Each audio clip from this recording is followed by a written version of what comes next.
ऐसा बिल्कुल मोटिवेट नहीं कर रहा हूं कि आप किसी एक सब्जेक्ट के प्रति बिल्कुल एकदम निठल्ले हो जाओ। उसका हर्जाना आपको भुगतना पड़ेगा बेटा, जेईई एडवांस में कहीं पर भी भुगतना पड़ सकता है यार, ठीक है। Please be very conscious about every subject. At least minimum आप पढ़ाई करके जाइए, आपकी कट ऑफ क्लियर हो जाए। अगर मैं अपनी बात करूं तो मेरी जेईई एडवांस में केमिस्ट्री की जो इंडिविजुअल कट ऑफ होती है पेपर 1 पेपर 2 मिलाकर, वो ही मुझसे पार नहीं हुई। समझ में आया? तो ये कोई प्राउड बात नहीं है बताने वाली, समझ में आया? ये कहीं ना कहीं कामचोरी की निशानी है।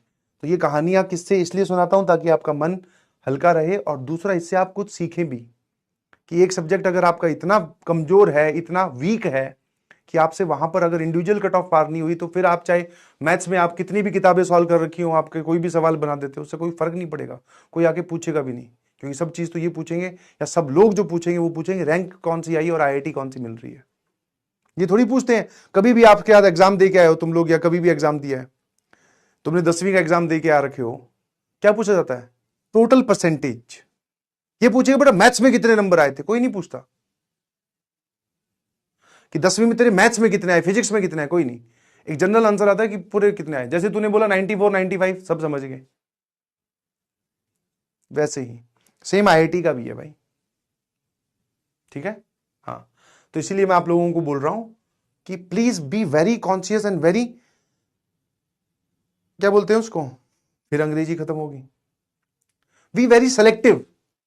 और इतना ज्यादा सेलेक्टिव नहीं होना कि आपने एक चैप्टर ही छोड़ दिया या फिर एक पूरा सब्जेक्ट ही छोड़ दिया, नहीं, उससे तो आपको नुकसान भरना ही पड़ेगा।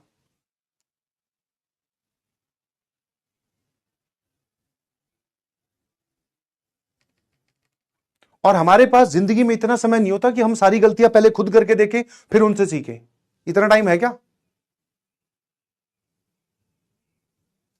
ये जो स्टोरी कहानी किससे हम सुनते हैं सर, उनसे हमें सीखना भी होता है कि अच्छा ये गलती सर आपने की थी, ये मैं नहीं करूंगा। फिर कोई और कहानी सुनी, कोई और किस्सा सुना, किसी भैया दीदी से मिले कि मैंने बोर्ड्स को बहुत हल्के में ले लिया था, बोले अच्छा मैं नहीं रुकूंगा। समझ पा रहे हो नहीं समझ पा रहे हो? तो अपने पास जिंदगी में इतना टाइम नहीं है कि हम सारी गलतियां जो मार्केट में अवेलेबल है पहले वो करें फिर उनसे सीखें, नहीं। जिन लोगों ने कर रखी है हमें उन्हीं से सीखना है।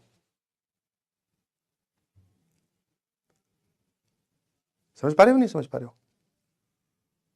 अब जैसे बड़े हो जाओगे, आगे जाओगे कॉलेज वॉलेज में, जिंदगी और अपनी आगे बढ़ाओगे, तो बहुत सारी चीजें आपके सामने आने वाली है, जैसे हम सबको पता है, ठीक है। अब तुम थोड़े बड़े हो चुके हो तो तुम्हें मैं ये ज्ञान दे सकता हूं, ठीक है। वी ऑल नो कि drugs is a bad thing. अब तुम्हारा एटीट्यूड ये है कि पहले सर मैं एक बार वो चेक करके देखता हूं कि होता कैसा है, फिर मैं उसको छोड़ दूंगा। किस लिए भाई, क्यों? जाना ही नहीं है उस रास्ते में कभी। अपने आप को पहले से समझा के रखो। समझ पा रहे हो कि नहीं समझ पा रहे हो?